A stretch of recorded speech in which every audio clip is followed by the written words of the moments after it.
আসসালামু আলাইকুম ওরহমতুল্লাহ। আলহামদুলিল্লাহ, আজ যা কথা বলবো সব প্রবাসীকে নিয়ে। তো প্রবাসীরা যারা বাহিরে যা, তারা মনে মনে ভাবে আমি দেশে যাইয়া গরু পালবো, এটা করব সেটা করব, ব্যবসা করব, নানান ধরনের ডিসিশন তারা নেয়। এর মাঝে 100 মিলে আপনার 80% লোকই কিন্তু আইসা কিছু করতে পারে না। আবার বিদেশে যেমন লাগে 20% অথবা 15% লোক দেশে আইসা ব্যবসা বাণিজ্য জায়গা জমি কিনা কিছু একটা করতে পারে।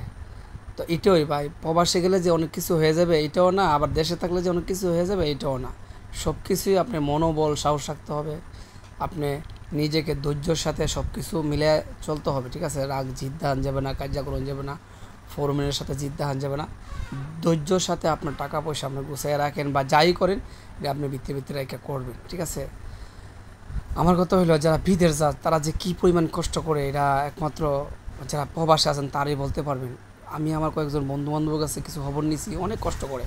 সবাই না কয়লার মধ্যে 100 মিলে 10% বা 15% লোক একটু ভালো অবস্থা আছে, বাকি 85% লোক প্রবাস জীবনে অনেক কষ্ট করে।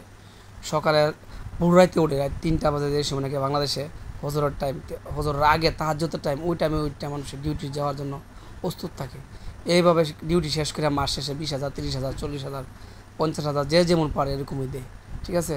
তো এই শ্রমটা যদি দেশে দিত, ইনশাল্লাহ অনেক কিছু করতে পারতো। এবং বউ বাচ্চা ছেলে মেয়ে লিয়ে থাকতে পারতো, অনেক শান্তি। তো প্রবাস জীবনে আমাদের জীবনটা 12 বছর, 15 বছর, 20 বছর কাটাইলাই, তো আমরা লাইফটা অনেক কষ্টই থাকে ভাই। শান্তি একটা এমন জিনিস।